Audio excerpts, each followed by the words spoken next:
Glory to God. Living ക്രൈസ്റ്റിലേക്ക് നിങ്ങളെവരെ ഞാൻ ചേർന്ന് സാധനം ചെയ്യുന്നു. ഒരിക്കൽ കൂടി ഈ തിരുവചനവുമായി നിങ്ങളുടെ മുമ്പിലേക്ക് കടന്നു വരുവാൻ വലിയവനായ ദൈവം എന്നെ സഹായിച്ച എല്ലാ വഴികൾക്കുമായി ഞാൻ ദൈവത്തിന് നന്ദി പറയുന്നു. പ്രാരംഭമായി ഈ എപ്പിസോഡ് സ്പോൺസർ ചെയ്യുന്നത് ദുബായിൽ നിന്നും ജോൺ ജോയി മാത്യു ബ്രദറാണ്. തൻ്റെ പ്രാർത്ഥന വിഷയം എന്ന് പറയുന്നത് താൻ ദീർഘനാളുകളായി പ്രാർത്ഥിക്കുന്ന എൻ്റെ കുടുംബ വിഷയത്തിനകത്തൊരു അത്ഭുതം ദൈവം ചെയ്യണം, തനിക്ക് വേണ്ടി ഒരു വലിയ വഴി ഈ ജൂൺ മാസത്തിന് മുമ്പായി തുറക്കേണ്ടതിനായി ഞാൻ ഇങ്ങനെ തന്നെ വിശ്വസിക്കുന്നു. ജൂൺ മാസം തൻ്റെ കുടുംബത്തിൻ്റെ എല്ലാ വിഷയങ്ങൾക്കും ദൈവം പരിഹാരം അയക്കും. എൻ്റെ കർത്താവ് തനിക്ക് സൊല്യൂഷൻ അയക്കുന്നവനാണ്. കർത്താവെ, ഞങ്ങൾ ഇങ്ങനെ തന്നെ വിശ്വസിക്കുന്നു. സമയം തെറ്റിക്കാൻ നോക്കുന്ന, ഡിലേ ചെയ്യാൻ നോക്കുന്ന എല്ലാ ആഴങ്ങളും ഈ പ്രാർത്ഥന നടന്നുകൊണ്ടിരിക്കുമ്പോൾ മാറിപ്പോവുകയും കർത്താവ് വേഗത്തിൽ ഒരു വിടുതൽ അയക്കാൻ പോകുന്നതിനായി നന്ദി. സമാധാനത്തിൻ്റെ ദൈവം വേഗത്തിൽ ഒരു അത്ഭുതം ഈ മകന് വേണ്ടി ചെയ്യാൻ പോവുകയാണ്. ഞാൻ അങ്ങനെ വിശ്വസിച്ചുകൊണ്ട് പ്രാർത്ഥിക്കുന്നു. ഇതൊരു ദൈവപ്രവൃത്തിയുടെ സമയമാണ്, ഇതൊരു അത്ഭുതത്തിൻ്റെ സമയമാകിയാൽ ഞങ്ങൾ ഒരുമിച്ച് പ്രാർത്ഥിക്കാൻ പോവുകയാണ്. എൻ്റെ കൂടെ ഈ മകൻ്റെ മാതാവിനും പിതാവിനും കൂടായിട്ട് നമ്മൾ പ്രാർത്ഥിക്കുന്നു. ഇപ്പോൾ തന്നെ ദൈവിക വിടുതലുകൾ സംഭവിക്കണം. ഇപ്പോൾ തന്നെ ദൈവികമായ നന്മകൾ തുറന്നു വരണം. എല്ലാവരും കണ്ണുകൾ അടയ്ക്കണം. നമുക്ക് ഒരുമിച്ച് പ്രാർത്ഥിക്കാം. ഞങ്ങളെ സ്നേഹിക്കുന്ന ഞങ്ങളുടെ നല്ല ദൈവമേ, പൂർണ്ണ ഹൃദയത്തോടെ ഞങ്ങൾ ഒരുമിച്ച് ചേർന്ന് പ്രാർത്ഥിക്കുന്നു. അപ്പാ, അങ്ങ് അത്ഭുതം ചെയ്യുന്നതിനായി നന്ദി. അങ്ങയുടെ കരം അങ്ങ് വെളിപ്പെടുത്തുന്നതിനായി നന്ദി. പൂർണ്ണമായി ഏൽപ്പിച്ച് പ്രാർത്ഥിക്കുന്നപ്പാ, ഒരു ദൈവിക വിടുതൽ അങ്ങ് അയക്കണമേ അപ്പാ. കർത്താവെ, വിശ്വസിച്ചുകൊണ്ട് പ്രാർത്ഥിക്കുന്ന ഈ മിനിറ്റിൽ തന്നെ കർത്താവെ, ജോൺ ബ്രദറിനായി പ്രാർത്ഥിക്കുമ്പോൾ തൻ്റെ കുടുംബ വിഷയത്തിനകത്ത്, ആ കോടതി കേസിനകത്ത് ദൈവം അത്ഭുത മറുപടി അയച്ചതിനായി നന്ദി. ജൂൺ മാസം തീരുന്നതിന് മുമ്പേ തൻ്റെ എല്ലാ വിഷയങ്ങൾക്കും മറുപടി തരണമേ അപ്പാ. തന്നെ മുമ്പോട്ട് കൊണ്ടുപോകുന്നതിനായി ദൈവം ചില സൈനുകൾ വെക്കേണ്ടതിനായി പ്രാർത്ഥിക്കുന്നു. കർത്താവെ, തൻ്റെ മാതാവിനെയും പിതാവിനെ ഏൽപ്പിക്കുന്നു. ജോലിയിൽ നിൽക്കുന്ന എല്ലാ തടസ്സങ്ങളും മാറുന്നതിനായി കർത്താവെ, അത്ഭുതകരമായ വഴികൾ തുറക്കണം. തൻ്റെ ഓഫീസിൽ തനിക്ക് മുകളിൽ നിൽക്കുന്നവരെല്ലാം തനിക്ക് അനുകൂലമാകേണ്ടതിനായി ഞങ്ങൾ പ്രാർത്ഥിക്കുന്നു. ദൈവമേ, അത്ഭുത വഴികളെ തുറക്കണമേ. ആ ജോലിയിൽ ഉന്നതകരമായ വാതിലുകൾ തുറക്കണമേ അപ്പാ. യേശുവിൻ നാമത്തിൽ ഞാൻ പ്രാർത്ഥിക്കുന്നു. കേൾക്കണം പിതാവേ. ആമേൻ, ആമേൻ, ആമേൻ. പ്രിയരെ, അനുഗ്രഹിക്കപ്പെട്ട ഒരു എപ്പിസോഡിലോട്ട് ഞാൻ നിങ്ങളെ ക്ഷണിക്കുന്നു. കടന്നു വന്നാട്ടെ. പ്രിയരെ, മാറ്റമില്ലാത്ത ദൈവത്തിൻ്റെ തിരുവചനവുമായി ഒരിക്കൽ കൂടെ നിങ്ങളുടെ മുമ്പിലേക്ക് കടന്നു വരുവാൻ വലിയവനായ ദൈവം എന്നെ സഹായിച്ച എല്ലാ വഴികൾക്കുമായി ഞാൻ ദൈവത്തിന് നന്ദി പറയുന്നു. എൻ്റെ കഴിവോ എൻ്റെ മിടുക്കോ അല്ല, കർത്താവിൻ്റെ കരമാണ് ഓരോ പ്രാവശ്യവും നിങ്ങളുടെ മുമ്പിലേക്ക് കടന്നു വരുവാൻ എന്നെ സഹായിക്കുന്നു. ആ നിലയിൽ നിന്നുകൊണ്ട് ദൈവത്തിൻ്റെ വചനത്തിൻ്റെ വലിപ്പം, ദൈവത്തിൻ്റെ വചനത്തിൻ്റെ ആഴം നിങ്ങളുമായി പങ്കുവയ്ക്കുമ്പോൾ എന്നെ കേൾക്കുന്നവരെ, ദൈവത്തിന് എന്തെല്ലാം ചെയ്യാൻ കഴിയുമോ അത് ദൈവത്തിൻ്റെ വചനത്തിന് ചെയ്യുവാൻ കഴിയും. ഒന്നുകൂടെ ഒന്ന് പറഞ്ഞു കഴിഞ്ഞാൽ, അവൻ അസാധ്യങ്ങളെ സാധ്യമാക്കുന്ന ദൈവം എന്ന് നമ്മൾ പ്രാർത്ഥനയിലും നമ്മൾ വിശ്വസിക്കുകയും ചെയ്യുന്നു. അതേ നിലയിൽ ഈ വചനത്തെ ഒന്ന് മുറുകെ പിടിക്കാൻ പറ്റുമെങ്കിൽ, യോഹന്നാന്റെ സുവിശേഷം 1-ാം അധ്യായം 1-ാമത്തെ വാക്യം പറയുന്നു, ആദിയിൽ വചനമുണ്ടായിരുന്നു, വചനം ദൈവത്തോടു കൂടിയായിരുന്നു, വചനം ദൈവമായിരുന്നു. എന്നെ കേൾക്കുന്നവരെ, വചനത്തിൻ്റെ ആ വലിപ്പം ഒന്ന് തിരിച്ചറിഞ്ഞ്, വചനം ദൈവമായിരുന്നു. എന്നെ കേൾക്കുന്ന ഓരോ ദൈവമക്കളും തിരിച്ചറിഞ്ഞോ, ഇന്ന് ഈ വചനത്തിൻ്റെ ശക്തി നിന്റെ ജീവിതത്തിനകത്ത് അത്ഭുതങ്ങളെ കൊണ്ടുവരും. നിന്റെ ജീവിതത്തിനകത്ത് വലിയ ദൈവപ്രവൃത്തികളെ കൊണ്ടുവരാൻ പോവുകയാണ്. അതിൻ്റെ 4-ാമത്തെ വാക്യം പറയുകയാണ്, അവനിൽ ജീവൻ ഉണ്ടായിരുന്നു, ആ ജീവൻ മനുഷ്യരുടെ വെളിച്ചമായിരുന്നു. എന്നെ കേൾക്കുന്ന ഓരോ ദൈവമക്കളും തിരിച്ചറിയേണ്ടത്, മുമ്പോട്ട് വ്യക്തത തരുന്ന, മുമ്പിൽ നമുക്ക് വേണ്ടി വഴി തുറക്കുന്ന ദൈവജനത്തിൻ്റെ ശക്തി. ഹല്ലേലൂയ. നമുക്ക് മുമ്പിൽ എന്തെല്ലാം നന്മകളുണ്ടെങ്കിലും മുമ്പിൽ ഇരുട്ട് പിടിച്ചാണ് നിൽക്കുന്നതെങ്കിൽ നമുക്കത് കാണാനോ എടുക്കുവാനോ കഴിയത്തില്ല. എന്നാൽ എന്നെ കേൾക്കുന്നവരെ, തിരുവചനത്തിൻ്റെ ഏറ്റവും വലിയ ആഴമെന്ന് പറയുന്നത് 119-ാം സങ്കീർത്തനം 105-ാമത്തെ വാക്യം, നിന്റെ വചനം എൻ്റെ കാലിന് ദീപവും എൻ്റെ പാതയ്ക്ക് പ്രകാശവുമാണ്. വിശ്വസിക്കുന്നവരുണ്ടെങ്കിൽ ഇതാ പാതയെ തുറക്കുന്ന ദൈവവചനത്തിൻ്റെ വെളിച്ചം ഇതാ നിന്റെ വെള്ളിക്ക് വെളിപ്പെട്ട് വരികയാണ്. ആത്മാവിലൊന്ന് പ്രാർത്ഥിക്കുക. ഇതാ ദൈവവചനത്തിൻ്റെ ശക്തി ചിലവരുടെ വെളിയിൽ വെളിപ്പെടുകയാണ്. ഇന്ന് ഈ വചനം ശ്രദ്ധിച്ചു കൊണ്ടിരിക്കുമ്പോൾ തന്നെ ചിലവരുടെ ജീവിതത്തിനകത്ത് വലിയ മാറ്റങ്ങൾ സംഭവിക്കുകയാണ്. പാത തുറന്നു വരുന്ന പോലെ നിങ്ങൾ വിശ്വസിക്കാൻ പറ്റുമെങ്കിൽ ഇതാ 107-ാം സങ്കീർത്തനം അതിൻ്റെ 20-ാമത്തെ വാക്യം പറയുന്നു, ഞാൻ എൻ്റെ വചനം അയച്ചവരെ സൗഖ്യമാക്കുകയും അവരെ കുഴിയിൽ നിന്ന് കരകയറ്റുകയും ചെയ്യും. അങ്ങനെ ഉണ്ടെങ്കിൽ ഇന്ന് ഈ വചനം കേൾക്കുമ്പോൾ തന്നെ നിങ്ങൾ വിശ്വസിക്കണം, നിങ്ങൾ സൗഖ്യമാകാൻ പോവുകയാണ്. കേൾവിയാൽ വലിയ മാറ്റങ്ങൾ വരാൻ പോവുകയാണ്. കാരണം നിങ്ങൾ കേൾക്കുന്ന ശബ്ദത്തിന് നിങ്ങളുടെ ജീവിതത്തെ തിരിക്കുവാൻ കഴിയും. കാരണം വചനത്തിന് ജീവനുണ്ട്, വചനത്തിന് ദൈവത്തോളം ശക്തി ഉണ്ടെങ്കിൽ ഇതാ ഈ വചനം പറയുകയാണ്, നിന്നെ അവൻ സൗഖ്യമാക്കും, നിന്റെ കുഴിയിൽ നിന്ന് കരകയറ്റുകയും ചെയ്യുമെന്ന് പറയുമ്പോൾ തന്നെ ഒന്നുകൂടെ ഒന്ന് ആത്മാവിൽ ഞാൻ പറയുകയാണ്, പാറയെ തകർക്കുന്ന ചുറ്റികലാണിത്. ഹല്ലേലൂയ. ഒന്നുകൂടെ എന്ന് പറഞ്ഞാൽ, ഈ വചനം പുറപ്പെട്ട് നിന്റെ മേളിൽ വെളിപ്പെട്ടിട്ടുണ്ടെങ്കിൽ അത് പടകിനെ നിറച്ചതുപോലെ തന്നെ നിന്റെ ജീവിതത്തിനകത്ത് വ്യത്യാസങ്ങൾ കൊണ്ടുവരും, നിന്റെ ജീവിതത്തിനകത്ത് നിറവുകളെ കൊണ്ടുവരും, നിന്റെ ജീവിതത്തിൻ്റെ ശൂന്യതകൾ മാറും. ആത്മാവിൽ എൻ്റെ കൂടെ ഒന്ന് വിശ്വസിക്കുകയും പ്രാർത്ഥിക്കുകയൊക്കെ ചെയ്യുന്നവരുണ്ടെങ്കിൽ ഇപ്പോൾ മുതൽ എൻ്റെ കൂടെ ചേർന്ന് പറ. പുതിയത് ചിലത് വെളിപ്പെട്ട് വരാൻ പോവുകയാണ്. പുതിയത് ചിലത് ഇപ്പോൾ മുതൽ വെളിപ്പെടുകയാണ്. വലിയൊരു ദൈവപ്രവൃത്തി ഇതാ എന്നെ കാണുന്ന ഓരോ ദൈവമക്കൾക്കും വേണ്ടി വെളിപ്പെടുന്നു. ഇപ്പോൾ തന്നെ വിശ്വസിച്ചുകൊണ്ട് പറഞ്ഞാട്ടെ, ജീവനും ചൈതന്യമുള്ള ഏത് ഇരുതല വാളിനേക്കാൾ മൂർച്ചയേറിയ ദൈവത്തിന്റെ വചനമാണ് ഞാൻ കേട്ടുകൊണ്ടിരിക്കുന്നത്. ഇതാ ഏത് പ്രകാശരശ്മികളെക്കാളും വേഗത്തിൽ ചലിക്കുന്ന അവന്റെ വചനത്തിനായി ഞാൻ ദൈവത്തിന് നന്ദി പറയുന്നു. എന്ന് പറഞ്ഞാൽ ഞാൻ ഈ വചനത്തെ സ്വീകരിക്കുന്നെന്നോ അല്ലെങ്കിൽ ആമേനെന്നോ പറയുമ്പോൾ തന്നെ ഞാൻ ആത്മാവിൽ വിളിച്ചു പറയും, നിനക്ക് ചെല്ലാൻ പറ്റാത്തടത്ത് ബന്ധനം അഴിക്കുന്ന ദൈവത്തിന്റെ വചനം. തിമോഥെയോസിന്റെ ലേഖനത്തിൽ പറയുകയാണ്, ദൈവത്തിന്റെ വചനത്തിന് ബന്ധനമില്ല. അങ്ങനെ ഉണ്ടെങ്കിൽ ബന്ധനം അഴിക്കുന്ന ദൈവത്തിന്റെ വചനം. ഒന്നുകൂടെ എന്ന് പറഞ്ഞാൽ 147 സങ്കീർത്തനം 15 വാക്യം പറയണം, അവൻ തന്റെ ആജ്ഞയെ ഭൂമിയിലേക്ക് അയക്കുന്നു, അതിവേഗം ഓടുന്നവന്റെ വചനം. നിങ്ങൾ വിശ്വസിക്കാൻ പറ്റുമെങ്കിൽ ഈ അയക്കപ്പെടുന്ന വചനത്തിന്റെ പ്രത്യേകത അത് അതിന്റെ കാര്യം തികച്ചിട്ടേ പോകത്തുള്ളൂ. അതിന്റെ ഇഷ്ടം സാധിപ്പിച്ചിട്ട് മാത്രമേ അത് മടങ്ങി പോകത്തുള്ളൂ. വിശ്വസിക്കാൻ പറ്റുമെങ്കിൽ അതിവേഗം പ്രകാശരശ്മികളെക്കാൾ വലിപ്പമായി ചലിക്കുന്ന ഈ ദൈവവചനത്തിന്റെ ശക്തി ചിലവരെ തൊടാൻ പോവുകയാണ്. ചിലവരെ ജീവിതത്തിനകത്ത് മാറ്റങ്ങൾ കൊണ്ടുവരാൻ പോവുകയാണ്. ഒന്നുകൂടെ ഒന്ന് പറഞ്ഞേ, നിങ്ങളുടെ വിശ്വാസത്തിന്റെ വലിപ്പത്തിനനുസരിച്ച് അറിയാം, വിശ്വാസം വർദ്ധിക്കുമെങ്കിൽ ഇന്ന് പച്ചവെള്ളം വീഞ്ഞാകുന്നത് നിങ്ങൾ കാണാൻ പോകുക. കാരണം ഈ വചനത്തിന് നമ്മുടെ ജീവിതത്തിനകത്ത് അത്ഭുതങ്ങൾ ചെയ്യാൻ പറ്റും. ഒന്നുകൂടെ ഒരു ആഴം നിങ്ങളോട് സംസാരിക്കുകയാണ്. ഉൽപ്പത്തി പുസ്തകം നിങ്ങൾ ശ്രദ്ധിച്ചു നോക്കി, ആദിയിൽ ദൈവം ആകാശവും ഭൂമിയും സൃഷ്ടിച്ചു. 2 വാക്യം എഴുതിയിരിക്കുന്നു, ഭൂമി പാഴും ശൂന്യവും ആഴത്തിനും ഇത് ഇരുളുമായിരുന്നു, എന്നാൽ വെള്ളത്തിനു മേലിൽ പരിശുദ്ധാത്മാവ് പരിവർത്തിച്ചു. ആത്മാവിൽ സ്വീകരിക്കാൻ പറ്റുമെങ്കിൽ സ്വീകരിച്ചോ. ഈ വചന സന്ദേശം നടന്നുകൊണ്ടിരിക്കുമ്പോൾ തന്നെ കേൾക്കുന്ന സഹോദര സഹോദരി, നിങ്ങളുടെ മേലിലേക്ക് പരിശുദ്ധാത്മാവിന്റെ സാന്നിധ്യം ചലിക്കാൻ തുടങ്ങിയാൽ, പരിശുദ്ധാത്മാവ് നിങ്ങളെ തൊടുന്നു എന്ന് തോന്നിയാൽ, ഇന്ന് ഈ വചന ശബ്ദം നിങ്ങളിൽ ചില സൃഷ്ടിപ്പുകളെ കൊണ്ടുവരാൻ പോവുകയാണ്. അവിടെ 2 വാക്യം എഴുതിയിരിക്കുകയാണ്, ദൈവത്തിന്റെ സൃഷ്ടിയാണ് ഭൂമിയെങ്കിലും ഭൂമിയിൽ പാഴും ശൂന്യവും ആഴത്തിനും ഇത് ഇരുളുമായിരുന്നു, എന്നാൽ വചനത്തിന്റെ ശബ്ദം ഇതാ നിന്റെ മേളിൽ വെളിപ്പെടുമ്പോൾ ആ ഇരുട്ട് മാറുകയാണ്. ഇതാ വെളിച്ചം വെളിപ്പെട്ട് വരുന്നു. ഒന്നുകൂടെ ഒരാഴം പറഞ്ഞാൽ പാഴായ ശൂന്യമായ ഇരുളായ ഭൂമി എന്ന് പറഞ്ഞാൽ ഷേപ്പില്ലാത്ത, തിന്മകൾ നിറഞ്ഞ, നന്മകൾ വെളിപ്പെടാത്ത, പാഴാക്കുന്ന, എല്ലാം ശൂന്യമാക്കുന്ന ഭൂമിയുടെ മേളിൽ ഇതാ ഏദൻ തോട്ടത്തെ സൃഷ്ടിക്കുന്ന ദൈവശബ്ദം വെളിപ്പെട്ടെങ്കിൽ ഇന്ന് ഈ വചന ശബ്ദം നിങ്ങൾ കേട്ടുകൊണ്ടിരിക്കുമ്പോൾ നിങ്ങളുടെ ജീവിതത്തിനകത്തും ചിലത് സൃഷ്ടിക്കപ്പെടാൻ പോവുകയാണ്. ഹല്ലേലൂയ.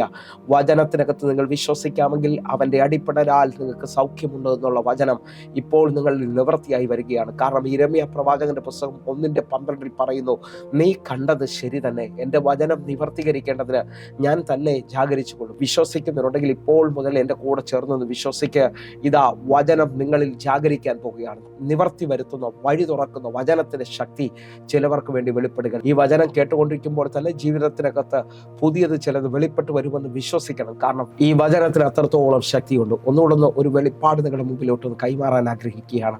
നിങ്ങൾ ശ്രദ്ധിച്ചു നോക്കിയ എഫേസ്യ ലേഖനം 6:11 വാക്യം പറയാണ്, പിശാചിന്റെ തന്ത്രങ്ങളോട് എതിർത്ത് നിൽക്കേണ്ടതിന് ദൈവത്തിന്റെ സർവായുധ വർഗം ധരിച്ചുകൊള്ളണം എന്ന്. എന്നെ കേൾക്കുന്നവരെ, സർവായുധ വർഗം എന്ന് പറയുന്ന 6 കാര്യങ്ങളാണ്. അതിനകത്ത് 4 കാര്യങ്ങൾ ശരീരത്തിനകത്ത് ഫിക്സ്ഡ് ആണ്. എന്ന് പറഞ്ഞാൽ രക്ഷ എന്ന ശിരസ്ത്രവും അതേപോലെ തന്നെ സമാധാനത്തിന്റെ സുവിശേഷം, ഇതെല്ലാം ശരീരത്തിനകത്ത് ഫിക്സ്ഡ് ആണ്. എന്ന് പറഞ്ഞാൽ ബെൽറ്റ് പോലെ ഇട്ട് മുറുക്കുന്നതൊന്നാണ്. അരയ്ക്ക് സത്യം കെട്ടി നീതി എന്ന കവചം ധരിച്ചു എന്ന് പറഞ്ഞാൽ ഇതെല്ലാം ഫിക്സ്ഡ് ആണ് പ്രിയരെ. പക്ഷെ 2 കാര്യങ്ങൾ മാത്രം ആക്റ്റീവാണ്. ഇതാണ് ഞാനും നിങ്ങളും ഏതു സമയം തിരിച്ചറിയേണ്ടത്. വിശ്വാസം എന്ന പരിച. വിശ്വാസം എന്നത് റോമാലേഖനക്കാരൻ പറയുകയാണ്, ആകയാൽ വിശ്വാസം കേൾവിയാലും കേൾവി ക്രിസ്തുവിന്റെ വചനത്താലും വരുന്നു എന്നാണ്. എന്നെ കേൾക്കുന്നവരെ, നമ്മൾ കേൾക്കുന്ന വചനത്താൽ നമ്മിൽ വിശ്വാസം വരികയാണ്. നിങ്ങളുടെ പരിചയം ആക്റ്റീവ് ആണെങ്കിൽ ശത്രുവിന്റെ അമ്പുകൾ നിന്റെ ശരീരത്തിൽ കൊള്ളത്തില്ല. നിനക്ക് വിരോധമായി ഉണ്ടാക്കുന്ന ഒരായുധവും ഫലിക്കത്തില്ല. ആത്മാവിൽ സ്വീകരിക്കാൻ പറ്റുമെങ്കിൽ ഇതാ വിശ്വാസത്തിൽ ചിലവര് ശത്രുവിനോട് എതിർക്കുകയാണ്. എതിർത്താലുള്ള ഏറ്റവും വലിയ പ്രത്യേകത ഇതാ യാക്കോബിന്റെ ലേഖനത്തിൽ വിളിച്ചു പറയുന്നത്, പിശാചിനോട് എതിർത്ത് നിൽക്കുക, അവൻ നിങ്ങളെ വിട്ട് ഓടിപ്പോകും. എന്നെ കേൾക്കുന്നവരെ, അവൻ പരാജയപ്പെട്ടവനാണെന്നുള്ളത് വ്യക്തമായി ബൈബിൾ പഠിപ്പിക്കുന്നു. നിങ്ങൾ ജയാളിയാണ്. നിങ്ങളുടെ കയ്യിലാണ് ആയുധമുള്ളത്.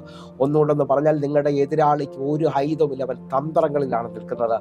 ജയം നിന്റേതാണെന്ന് ഉറപ്പിക്കാൻ പറ്റുമെങ്കിൽ വിശ്വാസത്തിൽ ഇപ്പോൾ മുതൽ വിളിച്ചു പറ, എൻ്റെ കർത്താവ് എന്നെ ജയിപ്പിച്ചിരിക്കുകയാണ്, ആ കാൽവരിയിലെ ജയം ഞാൻ സ്വീകരിക്കുന്നു എന്ന് പറഞ്ഞുകൊണ്ട് വിശ്വാസത്തെ വർദ്ധിപ്പിക്കാൻ പറ്റുന്നുണ്ടെങ്കിൽ ഇന്ന് നിന്റെ ജീവിതത്തിനകത്ത് ഒരു അത്ഭുതം നീ കാണും.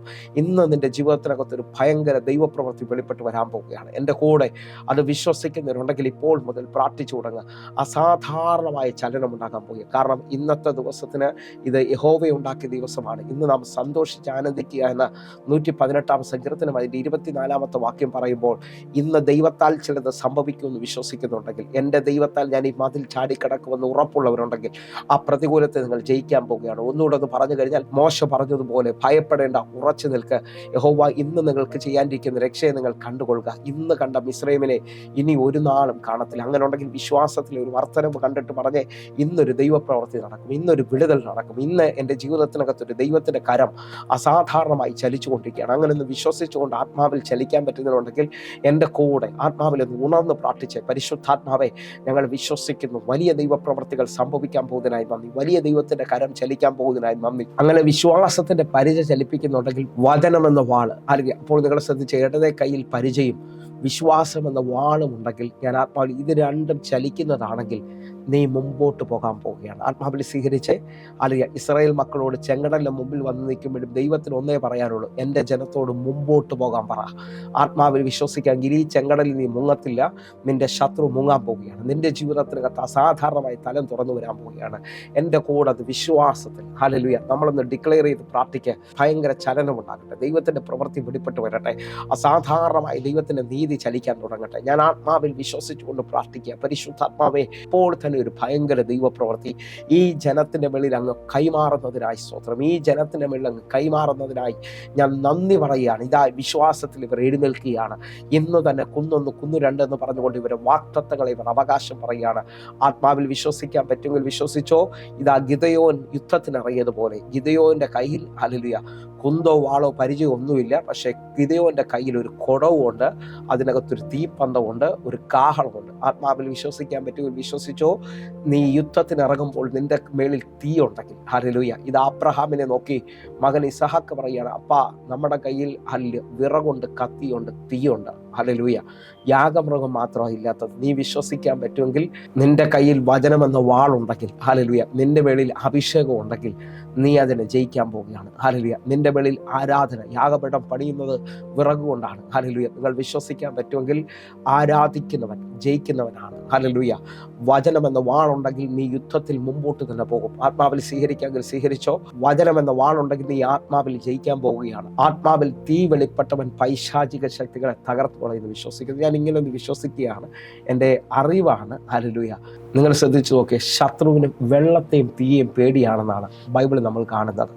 അതെങ്ങനെ മനസ്സിലാക്കാൻ പറ്റുന്നതെന്ന് ചോദിച്ചു കഴിഞ്ഞാൽ, ഫറവോനെ ദൈവം വെള്ളത്തിലാണ് മുക്കിയത്. ഇതേപോലെ തന്നെ 6000 ഭൂതമുള്ളവനെ യേശു സ്വതന്ത്രമാക്കുമ്പോൾ ആ ഭൂതങ്ങൾ 2000 പന്നിയിൽ കയറിയതായി കാണുന്നു. അത് വെള്ളത്തിൽ ചാടി ചത്തതായി കാണുകയാണ്. എന്ന് പറഞ്ഞു കഴിഞ്ഞാൽ ശത്രുവിന് വെള്ളം ഭയമാണ് എന്നുള്ളത് വ്യക്തമാണ്. 2, തീയുടെ പ്രത്യേകത നിങ്ങൾ ശ്രദ്ധിക്കാമെങ്കിൽ ശ്രദ്ധിച്ചോ. ഏത് കെട്ടും തീയിൽ കരിയും. ആത്മാവിൽ ശ്രദ്ധിക്കാമെങ്കിൽ ശ്രദ്ധിച്ചോ. ഇതാ തീയിൽ 4ാമനായി ദൈവം ഇറങ്ങിയാണ് രക്ഷിക്കുവാനായിട്ട്. അവരെ മുടിക്ക് പോലും കേടില്ല എന്നുള്ളത് വ്യക്തമാണ്. ഒന്നുകൂടൊന്നും പറഞ്ഞു കഴിഞ്ഞാൽ, തീയിൽ 4ാമനായി ഇറങ്ങിയ ദൈവത്തെ നമുക്ക് കാണാൻ പറ്റും. നിങ്ങൾ വിശ്വസിക്കാൻ പറ്റുമെങ്കിൽ ഒന്നുകൂടെ പറഞ്ഞാൽ, ഏഷ്യാവിൽ ഒരു വേടുണ്ട്, നമ്മളതൊന്ന് ചിന്തിച്ച് നമ്മുടെ ചിന്തയ്ക്കകത്തോട്ട് കയറുകയാണ്. ഏഷ്യാവ് 43-ാം അധ്യായം അതിൻ്റെ 2ാമത്തെ വാക്യം, നീ വെള്ളത്തിൽ കൂടി കടക്കുമ്പോൾ ഞാൻ നിന്റെ കൂടെ ഇരിക്കും, നീ നദിയിൽ കൂടെ കടക്കുമ്പോൾ അവൻ നിന്റെ മീതെ കവിയുകയില്ല, നീ തീയിൽ കൂടെ നടന്നാൽ വെന്തു പോകുകയില്ല, അഗ്നിജാല നിന്നെ ദഹിപ്പിക്കുകയുമില്ല. ഇതാ ഈ 2 മേഖലയും പരിശുദ്ധാത്മാവിനോട് ഉപമിക്കുന്നതാണ്. നിന്റെ മേളിൽ ആത്മാവിൻ്റെ നദി ഒഴുകട്ടെ, നിന്റെ മേളിൽ ആത്മാവിൻ്റെ തീ പിടിക്കട്ടെ. ആ തീയിലൂടെ നിന്റെ ബന്ധനങ്ങൾ ചണനൂല് പോലെ കത്തിയെരിയാൻ പോവുകയാണ്. നിന്റെ വാക്തത്വങ്ങളെ നീ എത്തിപ്പിടിക്കാൻ പോവുകയാണ്. വിശ്വാസത്തോടെ ഇന്നത്തെ ഈ വചന ശബ്ദം നിങ്ങൾ കേൾക്കുമ്പോൾ എൻ്റെ കൂടെ ഒന്ന് വിശ്വസിച്ചുകൊണ്ട് പറയണം, കർത്താവേ, ഈ വചനം കേട്ടുകൊണ്ടിരിക്കുമ്പോൾ തന്നെ എൻ്റെ മേളിൽ ഒരു പരിശുദ്ധാത്മാവിൻ്റെ വലിപ്പം വെളിപ്പെട്ട് വരാൻ പോവുകയാണ്. ഞാനത് വിശ്വസിക്കുന്നു. ആത്മാവിൽ എൻ്റെ കൂടെ ഇനി അങ്ങോട്ട് ശ്രദ്ധിക്കാൻ പറ്റുമെങ്കിൽ ഈ വചനത്തിനകത്ത് ഒരു അസാധാരണ കൈമാറ്റം നടക്കും. എൻ്റെ കഴിഞ്ഞ ദിവസങ്ങളിലെ പ്രാർത്ഥനാ മുറിയിൽ ദൈവം എന്നോട് പറഞ്ഞു, എണ്ണ തീർന്നില്ലെങ്കിൽ ഭയങ്കര വർധനവ് നീ കാണും. ഞാൻ ഒന്നുകൂടെ ഒന്ന് പറയുന്നത്, ഇന്നത്തെ മെസ്സേജിൻ്റെ ആഴമാണ്, നിന്നിൽ എണ്ണയുടെ ശേഷിപ്പുണ്ടെങ്കിൽ നീ വർധനവ് കാണാൻ പോകും.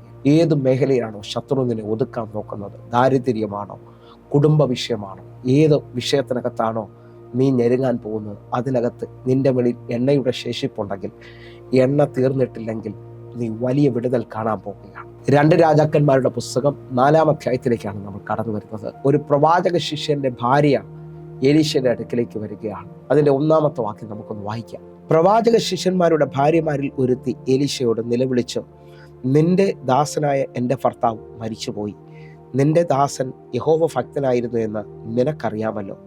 ഇപ്പോൾ കടക്കാരൻ എൻ്റെ 2 മക്കളെ പിടിച്ച് അടിമകളാക്കുവാൻ വന്നിരിക്കുന്നു എന്ന് പറഞ്ഞു. പ്രിയരെ, വചന പശ്ചാത്തലം നമുക്ക് എല്ലാവർക്കും സുപരിചിതമാണ്. ഇതാ എലീശയുടെ അടുക്കലേക്ക് പ്രവാചക ശിഷ്യന്മാരുടെ ഭാര്യയായ ഒരുത്തി അവളുടെ ഭർത്താവ് മരിച്ചുപോയി എന്ന് പറഞ്ഞുകൊണ്ട് ഇതാ എലീശയുടെ അടുക്കിലേക്ക് വരികയാണ്. എലീശയോട് പറയുകയാണ്, എൻ്റെ ഭർത്താവ് യഹോവ ഭക്തനായിരുന്നു, അത് നിനക്കറിയാം. പക്ഷേ ഇപ്പോൾ ഞങ്ങൾ കടബാധ്യതയിലാണ് ഇരിക്കുന്നത്. എൻ്റെ 2 മക്കളെയും കടക്കാർ പിടിച്ചുകൊണ്ടുപോകാൻ വന്നിരിക്കുകയാണ്. ഇത് അവൾ നിലവിളിച്ചുകൊണ്ടാണ് അവിടെ കാര്യം അറിയിക്കുന്നത്. എന്നെ കേൾക്കുന്നവരെ, ഒരാൾ നിലവിളിക്കുക എന്ന് പറയുന്നത് ഉള്ളം തകർന്നാൽ മാത്രമേ കഴിയത്തുള്ളൂ. ബാക്കിയെല്ലാം നമുക്ക് പുറമേ നമുക്ക് അഭിനയിക്കാൻ കഴിയും. എന്ന് പറഞ്ഞാൽ കള്ളസാക്ഷ്യം പറയാൻ പറ്റും, പ്രസംഗിക്കാൻ പറ്റും, എല്ലാ കാര്യങ്ങളും നമുക്ക് പുറമേ ചെയ്യാൻ പറ്റും. പക്ഷെ ഒരാൾ ഉച്ചത്തിൽ നിലവിളിക്കണമെങ്കിൽ അവൻ്റെ ഉള്ളം അത്രത്തോളം തകർന്നിട്ടുണ്ട്. ഇതേപോലെ ഈ സഹോദരി ഇതാ പ്രവാചകന്റെ അടുക്കലേക്ക് വരുന്നത് തകർന്ന അനുഭവത്തിലാണ്. കാരണം എന്തെന്ന് ചോദിച്ചാൽ, ഇനി അവൾക്ക് മുമ്പിലോട്ടൊരു വഴിയില്ല. അവളുടെ 2 മക്കളെയും കടക്കാർ കൊണ്ടുപോകാൻ പോവുകയാണ്. സാധാരണ നിലയിൽ നോക്കിക്കഴിഞ്ഞാൽ വീടോ വസ്തുക്കളേക്കാണ് കടക്കാർ കൊണ്ടുപോകുന്നത്. പക്ഷേ ഇവളുടെ വിഷയത്തിനകത്ത് ഇവളുടെ 2 മക്കളെയും കൊണ്ടുപോകാൻ പോവുകയാണ്. ആ നിലയിൽ നിലവിളിച്ചുകൊണ്ട് വരുന്നവളുടെ അടുക്കലേക്ക് പ്രവാചകൻ മറുപടി പറയുകയാണ്, ഞാൻ നിനക്ക് എന്താണ് ചെയ്യേണ്ടത്? എന്നെ കേൾക്കുന്ന ഓരോരുത്തരും ആത്മാവിൽ പ്രാർത്ഥിക്കണം. ഇതാ പ്രവാചകന്റെ അടുക്കലേക്ക് അവൾ വരുമ്പോൾ പ്രവാചകൻ അവളോട് ചോദിക്കുകയാണ്, ഞാൻ നിനക്ക് വേണ്ടി എന്ത് ചെയ്തു തരണം? ഇതാ 2ാമത്തെ വാക്യം കൂടെ നമ്മൾ ഒരുമിച്ചൊന്ന് വായിക്കുന്നു. എലീശ അവളോട്, ഞാൻ നിനക്ക് വേണ്ടി എന്ത് ചെയ്യണം? പറയുക, വീട്ടിൽ നിനക്ക് എന്തുള്ളൂ എന്ന് ചോദിച്ചു. 1 ഭരണി എണ്ണയല്ലാതെ അടിയന്റെ വീട്ടിൽ മറ്റൊന്നില്ല എന്ന് അവൾ പറഞ്ഞു. ഇതാ പ്രവാചകന്റെ അടുക്കലേക്ക് അവൾ നിലവിളിച്ച് പറയുകയാണ്, എൻ്റെ വീട്ടിൽ ഇനി ഒന്നുമില്ല, 1 ഭരണി എണ്ണ മാത്രമേ ഉള്ളൂ. ഹല്ലേലൂയ. ഞാൻ ആത്മാവിൽ എൻ്റെ പ്രാർത്ഥന മുറിയിൽ കേട്ട ശബ്ദം ഞാൻ നിങ്ങളുമായി വിളിച്ചു പറയുകയാണ്. ജീവിതത്തിനകത്ത് എല്ലാം നഷ്ടപ്പെട്ട ആളാണോ നിങ്ങൾ? ജീവിതത്തിനകത്ത് ഇനി പ്രതീക്ഷയില്ല, ജോലി നഷ്ടപ്പെട്ടു, കുടുംബം നഷ്ടപ്പെട്ടു, സാഹചര്യത്തിനകത്ത് എല്ലാം വിരോധമായി, ഇനി മരണം മാത്രമെന്ന് പറഞ്ഞുകൊണ്ട് നിൽക്കുന്ന ആരെങ്കിലും എന്നെ കേൾക്കുന്നുണ്ടെങ്കിൽ എനിക്ക് നിങ്ങളോട് പറയാനുള്ളത്, എണ്ണ തീർന്നിട്ടില്ലെങ്കിൽ, എണ്ണ ശേഷിക്കുന്നുണ്ടെങ്കിൽ നിന്റെ ജീവിതത്തിൽ അസാധാരണമായ വിടുതലുകൾ സംഭവിക്കും. ഹല്ലേലൂയ. ഇതാ പ്രവാചക ശിഷ്യന്റെ ഭാര്യ വിളിച്ചു പറയുകയാണ്, എൻ്റെ വീട്ടിൽ 1 ഭരണി എണ്ണയല്ലാതെ വേറെ ഒന്നുമില്ല. ഞാൻ നിങ്ങളോട് വിളിച്ചു പറയും, എണ്ണയുടെ ശേഷിപ്പുണ്ടെങ്കിൽ അസാധാരണമായ മാറ്റങ്ങൾ സംഭവിക്കാം. ലോകം കാണുന്നതല്ല നിന്റെ ജീവിതത്തിനകത്ത് സംഭവിക്കാൻ പോകുന്നു. പ്രവാചകൻ വിളിച്ചു പറയുകയാണ്, നിനക്ക് കിട്ടാവുന്നത്രത്തോളം പാത്രങ്ങൾ നീ അയലത്തുനിന്ന് വാങ്ങിക്കോ വായ്പയായിട്ട്. ഇതാ അവൾ പോയി കിട്ടാവുന്നത്രത്തോളം പാത്രം വാങ്ങി അവൾ വീട്ടിനകത്ത് കയറി അവളുടെ മക്കളുമായി കഥകടക്കുകയാണ്. എന്നാൽ പുറത്ത് കടക്കാർ വെയിറ്റ് ചെയ്യുകയാണ്. ഇപ്പോൾ ഞങ്ങളെല്ലാം അവസാനിപ്പിക്കുമെന്ന് പറഞ്ഞു, ഇപ്പോൾ എല്ലാം തീരുമെന്ന് പറഞ്ഞുകൊണ്ട്. പക്ഷേ അകത്ത് ഒരു എണ്ണയുടെ വർധനവ് സംഭവിക്കുകയാണ്. അകത്ത് എണ്ണ പകരപ്പെടുകയാണ്. ഇതാ അവളും അവളുടെ മക്കളും ചേർന്നുകൊണ്ട് പാത്രങ്ങൾ നിറയുന്നത് മാറ്റിവെക്കുകയാണ്. എന്നെ കേൾക്കുന്നവരെ, നിങ്ങൾ വിശ്വസിക്കുന്നുണ്ടെങ്കിൽ, നിങ്ങളിൽ ഒരു എണ്ണയുടെ ശേഷിപ്പുണ്ടെങ്കിൽ, നിങ്ങളുടെ പ്രാർത്ഥനാ മുറിയിൽ നിങ്ങൾ മുട്ടുമടക്കുമെങ്കിൽ ജീവിതത്തിനകത്ത് ഇതുവരെയും വെളിപ്പെടാത്തത് ചിലത് തുറന്നു വരാൻ പോവുകയാണ്. നിങ്ങളുടെ ജീവിതത്തിനകത്ത് ഇതുവരെയും സംഭവിക്കാത്തത് ചിലത് സംഭവിക്കും. ഞാൻ ഇങ്ങനൊന്ന് വിളിച്ചു പറയുകയാണ്, എല്ലാം അവസാനിച്ചാലും മുട്ടുമടക്കി പ്രാർത്ഥിക്കുന്ന അഭിഷേകത്തിൽ ചലിക്കുന്ന നിന്നോട് എനിക്ക് പറയാനുണ്ട്, ചിലത് പൊങ്ങി വരാൻ പോവുകയാണ്, ചിലത് വർദ്ധിക്കാൻ പോവുകയാണ്, ചിലത് തുറന്നു വരാൻ പോവുകയാണ്. കാരണം എണ്ണയുടെ ഒരു വർധനവ്. അവളുടെ വീട്ടിലെ എല്ലാ പാത്രങ്ങളും നിറഞ്ഞു. ഇനി പാത്രം കൊണ്ടുവരിക എന്ന് പറഞ്ഞപ്പോൾ അവളുടെ തലമുറ പറയുകയാണ്, പാത്രം തീർന്നുപോയി. ആ സമയത്ത് എണ്ണ നിന്നു പോവുകയാണ്. അവൾ സംഭവിച്ചത് ഓടിച്ചെന്ന് പ്രവാചകനോട് പറയുമ്പോൾ പ്രവാചകൻ പറയാണ്, എണ്ണ വിറ്റ് നിന്റെ കടബാധ്യത തീർക്കാം. നിങ്ങൾ വിശ്വസിക്കുന്നുണ്ടെങ്കിൽ ഇതാ അഭിഷേകത്തിന്റെ വർധനവ് വന്നാൽ നിന്റെ കടബാധ്യത തീരാൻ പോവുകയാണ്. നിന്റെ വീട്ടിൽ ഒരു എണ്ണയുടെ വർധനവ് സംഭവിച്ചാൽ ഇതാ നിന്റെ മേളിലുള്ള കടബാധ്യത തീരാൻ പോവുകയാണ്. നീ ആ പട്ടണത്തിൽ മാനിക്കപ്പെടാൻ പോവുകയാണ്. ഞാൻ ഒന്നുകൂടെ ആത്മാവിൽ വിളിച്ചു പറയുന്നു, കുടുംബമായി പ്രാർത്ഥിക്കുന്ന നിന്റെ വിഷയത്തിനകത്ത് ലോകം കാണാത്ത അത്ഭുതം സംഭവിക്കാൻ പോവുകയാണ്. ഇതേപോലെ ഒരു അനുഭവം ഇതാ 1 രാജാക്കന്മാരുടെ പുസ്തകം 17-ാം അധ്യായത്തിൽ കാണാൻ പറ്റും. കെരീത്തിന്റെ അനുഭവത്തിന് ശേഷം ഇതാ എലിയാവിനോട് ദൈവം പറയുകയാണ്, ഞാൻ സെരഫാത്തിൽ ഒരു വിധവയോട് കൽപ്പിച്ചിട്ടുണ്ട് നിന്നെ പോറ്റേണ്ടതിന് വേണ്ടി. ഇതാ എലിയാവ് സെരഫാത്തിലേക്ക് ചെല്ലുമ്പോൾ ആ പട്ടണവാദത്തിൽ തന്നെ ഒരു വിധവ നിന്ന് വിറക് പിറക്കുന്നത് കണ്ടു. അവളോട് പറഞ്ഞു, നീ എനിക്ക് കുറേ വെള്ളം കുടിക്കാൻ കൊണ്ടുവരണമെന്ന് പറഞ്ഞു. അവൾ പോകുമ്പോൾ ഏലിയാവ് അവളോട് പറഞ്ഞു, 1 കഷ്ണം അപ്പം കൂടെ കൊണ്ടുവരണം. ഉടനെ അവൾ പറയാണ്, നിന്റെ ദൈവമായ യഹോവയാണേ, എൻ്റെ കലത്തിൽ 1 പിടി മാവും അല്പമെണ്ണയും 2 വിറകും മാത്രമാണ് ശേഷിക്കുന്നത്. ഇത് തിന്നിട്ട് ഞാനും എൻ്റെ മകനും മരിക്കുവാൻ പോകുകയാണ്. ആ വീടൊരു മരണത്തിൻ്റെ അന്തരീക്ഷത്തിലാണ് നിൽക്കുന്നത്. ഞാൻ ആത്മാവിൽ വിളിച്ചു പറയുന്നു, സെരഫാത്തിൽ എല്ലാവരും ക്ഷാമത്തിൽ നിൽക്കുകയാണെങ്കിലും ഇവളുടെ വീട്ടിൽ ഈ എണ്ണയുടെ ഒരു ശേഷിപ്പുണ്ട്. ആത്മാവിൽ സ്വീകരിച്ച് അല്പമെണ്ണ നിൽക്കുകയാണ്. പക്ഷെ അവൾ ദൈവദാസൻ പറഞ്ഞത് ചെയ്യുമ്പോൾ ഞാനിങ്ങനെ ഒരു കാഴ്ച കണ്ടിട്ട് ഞാൻ പ്രാർത്ഥനാ മുറിയിൽ കരഞ്ഞിട്ടുണ്ട് പ്രിയരെ. എണ്ണപ്പാത്രത്തിലെ അവസാനത്തെ എണ്ണയും വടിച്ചെടുക്കുമ്പോൾ, അല്ലെങ്കിൽ അവസാനത്തെ എണ്ണയും കൂടെ തുടച്ചെടുക്കുമ്പോൾ, ഹല്ലേലൂയ, ഞാൻ ഇങ്ങനെന്ന് വിശ്വസിക്കുന്നു, അവളുടെ കണ്ണുനീര് അതിനകത്ത് ഒഴുകുന്നുണ്ടാകാം. ജീവിതത്തിനകത്ത് എല്ലാം തീർന്നു, മരിക്കാൻ പോകുന്നതിന് മുമ്പേ ദൈവമേ നിന്റെ വാക്ക് ഞാൻ അനുസരിക്കുന്നു. ഞാൻ നിങ്ങളെ നോക്കി വിളിച്ചു പറയുന്നു, മഹത്വം വെളിപ്പെടുത്തുന്നത് അനുസരണത്തിനാണ്. പ്രവാചകൻ പറഞ്ഞതുപോലെ ചെയ്യുമ്പോൾ അവളുടെ വീടിൻ്റെ അന്തരീക്ഷം മാറുകയാണ് എന്ന് പറഞ്ഞു കഴിഞ്ഞാൽ അവളുടെ വീട്ടിലെ മാവ് വർദ്ധിക്കാൻ തുടങ്ങി, അവളുടെ വീട്ടിലെ എണ്ണപ്പാത്രത്തിൽ എണ്ണ വർദ്ധിക്കാൻ തുടങ്ങി. നിങ്ങൾ വിശ്വസിക്കാൻ പറ്റുമെങ്കിൽ ആ വീട്ടിൻ്റെ ശൂന്യത മാറി നിറവ് വെളിപ്പെടാൻ തുടങ്ങിയാണ്. ആ വീട്ടിൽ ഒരു ഭയങ്കര ദൈവപ്രവൃത്തി സംഭവിക്കുന്നു. എന്നെ കേൾക്കുന്നിട്ടുണ്ടെങ്കിൽ എനിക്ക് എൻ്റെ പ്രാർത്ഥനാ മുറിയിൽ വെളിപ്പെട്ട ഞാൻ വിളിച്ചു പറയുന്നു, ആ വീട്ടിലെ അല്പം എണ്ണ മുഖാന്തരം ഇതാ ആ വീട്ടിലെ മരണം മാറുകയാണ്. നിങ്ങൾ വിശ്വസിക്കുന്നവരാണെങ്കിൽ, നിങ്ങളിൽ ഒരു എണ്ണയുടെ ശേഷിപ്പുണ്ടെങ്കിൽ ഇതാ നിന്റെ മേളിൽ മരണം മാറാൻ പോവുകയാണ്. നിന്റെ ജീവിതത്തിനകത്ത് അസാധാരണമായി വിടുതൽ സംഭവിക്കാൻ പോവുകയാണ്. ഞാൻ വിശ്വസിക്കുന്നു, ശത്രു പറഞ്ഞതല്ല നിന്റെ ജീവിതത്തിൽ നടക്കാൻ പോകുന്നത്. നിന്റെ ജീവിതത്തിൽ അസാധാരണമായ ഒരു അത്ഭുതം സംഭവിക്കാൻ പോവുകയാണ്. ഒന്നുകൂടെ പുതിയ നിയമത്തിലേക്ക് നിങ്ങൾ വന്നേ. 10 കന്യകമാരെ നമുക്ക് കാണാൻ പറ്റും. അതിനകത്ത് 5 കന്യകമാർ ബുദ്ധിയുള്ളവരും 5 കന്യകമാർ ബുദ്ധിയില്ലാത്തവരുമായിരുന്നു. അവർ മണവാളനെ എതിരേൽക്കാൻ പുറപ്പെടുകയാണ്. 5 കന്യകമാർ വിളക്ക് മാത്രം എടുത്തു, എന്നാൽ ബുദ്ധിയുള്ള 5 കന്യകമാർ വിളക്കിന്റെ കൂടെ എണ്ണയും കൂടെ എടുത്തു. മണവാളന്റെ വരവ് താമസിച്ചപ്പോൾ ഇതാ 5 കന്യകമാരുടെ വിളക്കിലെ എണ്ണ തീർന്നു പോയതായി കാണുകയാണ്. എന്നാൽ എണ്ണ പ്രത്യേകം കരുതിയവർക്ക് മണവാളൻ വരുമ്പോൾ വാതിൽ തുറക്കപ്പെട്ടതായി കാണുകയാണ്. എന്നെ കേൾക്കുന്നവരെ, എണ്ണയുള്ളവന്റെ മുമ്പിലെ ഒരു വാതിലും അടയത്തില്ല. ഇതാ നിനക്ക് മുമ്പിൽ വാതിലുകൾ തുറക്കപ്പെടാൻ പോകുന്നു. നിന്റെ മുമ്പിൽ അസാധാരണമായ ദൈവപ്രവൃത്തികൾ വെളിപ്പെടാൻ പോവുകയാണ്. ഒന്നുകൂടെ പറഞ്ഞാൽ, ഗിലെയാദിന്റെ വൈദ്യന്റെ തൈലം നിന്നെ സൗഖ്യമാക്കാൻ പോവുകയാണ്. യാക്കോബിന്റെ ലേഖനം പറയുകയാണ്, നിങ്ങളുടെ സഭയിൽ നിന്ന് മൂപ്പനെ വരുത്തി രോഗിയുടെ മേലിൽ എണ്ണ പൂശി പ്രാർത്ഥിക്കട്ടെ, അവന് സൗഖ്യം വരും. നിങ്ങൾ വിശ്വസിക്കാൻ പറ്റുമെങ്കിൽ ഇതാ സൗഖ്യത്തിന്റെ എണ്ണ നിന്റെ മേലിൽ വ്യാപരിക്കുന്നു. വാതിലുകളെ തുറക്കുന്ന എണ്ണ നിന്റെ മുമ്പിൽ വ്യാപരിക്കുകയാണ്. ആത്മാവിൽ എൻ്റെ കൂടെ വിശ്വസിക്കാമെങ്കിൽ പ്രാർത്ഥിച്ച ചെയ്ത എണ്ണ മുഖാന്തരം നിന്റെ ജീവിതത്തിനകത്ത് അത്ഭുതകരമായ വർധനവ് സംഭവിക്കാൻ പോവുകയാണ്. വലിയ വാതിലുകൾ തുറക്കാൻ പോവുകയാണ്. കണ്ണുകൾ അടയ്ക്കാം.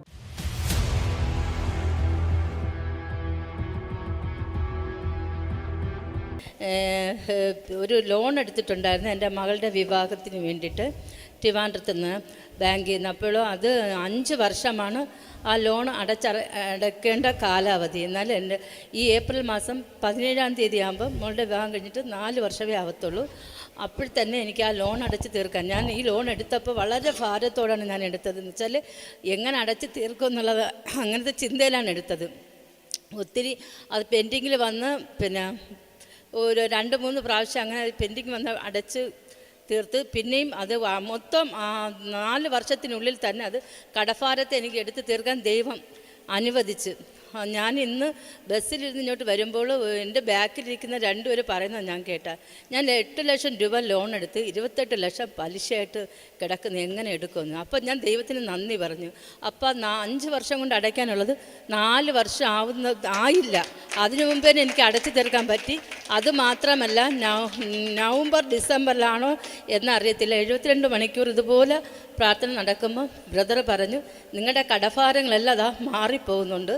മാർച്ച് മാസം 30-നകത്ത് വെച്ച് തന്നെ നിങ്ങളുടെ കടഭാരങ്ങൾ ദൈവം എടുത്തു മാറ്റുന്നു. അപ്പോഴും ഞാനത് പറഞ്ഞു, ദൈവമേ എനിക്കും ഉണ്ടല്ലോ അപ്പോൾ ലോണുകൾ, എങ്ങനെയാണെന്ന് എനിക്കറിയത്തില്ല, ഞാനത് ഏറ്റെടുക്കുമെന്ന് പറഞ്ഞു. മാർച്ച് മാസം 30-നകത്ത് തന്നെ എനിക്കത് പൂർണ്ണമായിട്ട് അടച്ചു തീർക്കാൻ ദൈവം അവസരം തന്നു. ഈ സഹോദരി ലോണിനെ കുറിച്ച് പറഞ്ഞപ്പം ഞങ്ങളെല്ലാം ഒന്ന് കര ഉയർത്തിപ്പിടിച്ച് പ്രാർത്ഥിക്കുകയാണ്. ഞങ്ങൾ ആ സൗണ്ട് ഓഫ് വിക്ടറി, കർത്താവെ ആ സഹോദരി ആ വിക്ടറി പറഞ്ഞപ്പോൾ ഇതിനകത്ത് നിൽക്കുന്ന അനേകരുടെ ലോണുകൾ തീർക്കാൻ തക്കവണ്ണം ദൈവം വഴികളെ തുറന്നു കഴിഞ്ഞാൽ സ്തോത്രം. നമ്മുടെ റോയ് പാസ്റ്റർ ഇന്ന് പറഞ്ഞ ആ സഭായോഗത്തിലെ ആ വചനം പോലെ തിരിച്ചു പിടിച്ചൊരു സാക്ഷ്യമാണ് ഞാൻ പറയുന്നത്. എൻ്റെ ബ്രദറിൻ്റെ മോന് വേണ്ടിയിട്ടാണ് ഞാൻ ഇപ്പോൾ നിൽക്കുന്നത്.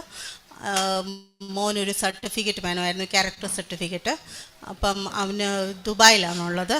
അപ്പം ഈ സർട്ടിഫിക്കറ്റ് ഇല്ലെങ്കിൽ വിസ അടിക്കാൻ ബുദ്ധിമുട്ടാണ്, ഒരുപാട് പ്രോബ്ലംസ് ഒക്കെ പറഞ്ഞു. ഞാൻ ഒരാഴ്ച കൊണ്ട് ഇതിൻ്റെ പുറകെ നടന്ന് ഒരുപാട് ബുദ്ധിമുട്ടി. എല്ലാ ഗസറ്റർ ഓഫീസേഴ്സിൻ്റെ അടുത്ത് പോയി. അവരൊക്കെ പറഞ്ഞു ആളില്ലാതെ അവർക്കത് സൈൻ ചെയ്യാൻ പറ്റത്തില്ല എന്ന് പറഞ്ഞു. ഞാൻ വിഷമിച്ച് കഴിഞ്ഞ തേഴ്സ്ഡേ ഞാൻ ലേറ്റായിട്ട് ഇവിടെ വന്നു. ഞാൻ പാസ്റ്ററെ കണ്ടു, പറഞ്ഞു, പാസ്റ്ററെ ഞാൻ ഒരാഴ്ച കൊണ്ട് ഇതിൻ്റെ പുറകെ ഓടുക, ഞാൻ എന്താ ചെയ്യേണ്ടത്? അപ്പോൾ പാസ്റ്റർ പറഞ്ഞു, നമുക്ക് പ്രാർത്ഥിക്കാം സിസ്റ്ററെ എന്ന് പറഞ്ഞ് പാസ്റ്റർ എൻ്റെ കൈ പിടിച്ച് പ്രാർത്ഥിച്ചു. അപ്പം പാസ്റ്റർ പറഞ്ഞു, ഒരു കണ്ണാടി വെച്ചൊരു മനുഷ്യൻ ഇത് സൈൻ ചെയ്ത് തരുന്നതായിട്ട് കാണുന്നു.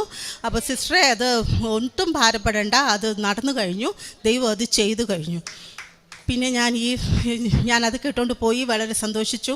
ഞാൻ മാവേലിക്കരയിൽ പോയി, മാവേലിക്കരയാണ് വീട്. അപ്പം ആ ലൊക്കാലിറ്റിയിലുള്ള ആരെങ്കിലും സൈൻ ചെയ്താലേ പറ്റത്തുള്ളൂ. അപ്പം ഞാൻ എല്ലാ ഗവൺമെൻറ് ഓഫീസും കയറി ഇറങ്ങി. അപ്പോൾ എനിക്ക് നിരാശ വന്നു. ഞാൻ അന്നേരം ഓർത്തു, പക്ഷേ ഒരു കണ്ണാടിക്കാരെയും കാണുന്നില്ലല്ലോ. ഞാനിങ്ങനെ കണ്ണാടി നോക്കി നോക്കി നടക്കുക. എന്നിട്ട് ഓരോ ഓഫീസിൽ കയറുമ്പോഴും കണ്ണാടിയൊന്നുമില്ല. ചിലർ പറയുന്നു പറ്റത്തില്ല, ആളിനെ കാണണം. അങ്ങനെ ഇരുന്നപ്പം ടീച്ചേഴ്സ് ട്രെയിനിങ് കോളേജിൽ ഒരു പ്രിൻസിപ്പലിനെ ഞാൻ കണ്ടു. ഞാൻ വെച്ചു ലാസ്റ്റ് ഒന്ന് പോയി നോക്കാം. ഞാൻ വെളിയിൽ നിന്ന് നോക്കിയപ്പോഴേ ഒരു കണ്ണാടി കണ്ടു. ഞാൻ എൻ്റെ മനസ്സങ്ങ് ഉരുകിപ്പോയി. അയ്യോ, അത്രയും ടെൻഷനും ഭാരവും ഒക്കെ അങ്ങ് പോയി. ഞാൻ ഒന്ന് നോക്കിയാതെ പോലും ഞാൻ ഓടി അങ്ങ് പോയി ആ ടേബിളിൻ്റെ അവിടെ നിന്നിട്ട് പറഞ്ഞു. ഞാൻ പറഞ്ഞപ്പോൾ എൻ്റെ മോനായിട്ട് അങ്ങ് വന്നു. ഞാൻ പറഞ്ഞു, സാറേ എൻ്റെ മോനാണ്, ഇങ്ങനെ ഒരു ക്യാരക്ടർ സർട്ടിഫിക്കറ്റ് വേണമെന്ന് പറഞ്ഞു. ഒന്നും നോക്കിയില്ല, പുള്ളി 1 മിനിറ്റും കൊണ്ട് സൈൻ ചെയ്തു തന്നു. ഞാൻ പ്രാർത്ഥിച്ച എൻ്റെ റോയ് പാസ്റ്ററിന് ഞാൻ താങ്ക്സ് പറയുന്നു, ദൈവത്തിനും താങ്ക്സ് പറയുന്നു. ഞങ്ങളെ സ്നേഹിക്കുന്ന ഞങ്ങളുടെ നല്ല കർത്താവെ, പൂർണ്ണ ഹൃദയത്തോടെ ഒരു എണ്ണയുടെ വർധനവിനായി പ്രാർത്ഥിക്കുന്നു. എന്നെ കാണുന്ന ഓരോ വ്യക്തികളും അവരുടെ കുടുംബത്തിന് വലിയ മാറ്റങ്ങൾ സംഭവിക്കട്ടെ. ഇതാ എണ്ണ അവരുടെ കുടുംബത്തിൻ്റെ അനുഭവങ്ങളെ മാറ്റുകയാണ്. അവരെ സാമ്പത്തിക വിഷയത്തിനകത്ത് ദൈവപ്രവർത്തികൾ സംഭവിക്കുന്നു. ജോലിപരമായ വിഷയത്തിനകത്ത് ദൈവപ്രവർത്തികൾ സംഭവിക്കുകയാണ്. തലമുറപരമായ വിഷയത്തിനകത്ത് കർത്താവെ, ഇന്ന് ഈ എണ്ണയുടെ വർധനവ് കുടുംബത്തിൻ്റെ സ്ഥിതി മാറ്റുന്നതിനായി നന്ദി. എന്നെ കാണുന്ന വ്യക്തികൾക്ക് വലിയ അത്ഭുതങ്ങളെ അങ്ങ് പകരുന്നതിനായി നന്ദി. പൂർണ്ണമായ സൗഖ്യം അങ്ങ് അയക്കുന്നതിനായി നന്ദി. കർത്താവെ, ഞാൻ ഇവർക്ക് വേണ്ടി പ്രാർത്ഥിക്കുമ്പോൾ ഒരു എണ്ണയുടെ വർധന പരമളിൽ സംഭവിക്കുകയാണ്. യേശുവിൻ നാമത്തിൽ ഞാൻ പ്രാർത്ഥിക്കുന്നു. കേൾക്കണം പിതാവേ. ആമേൻ, ആമേൻ, ആമേൻ.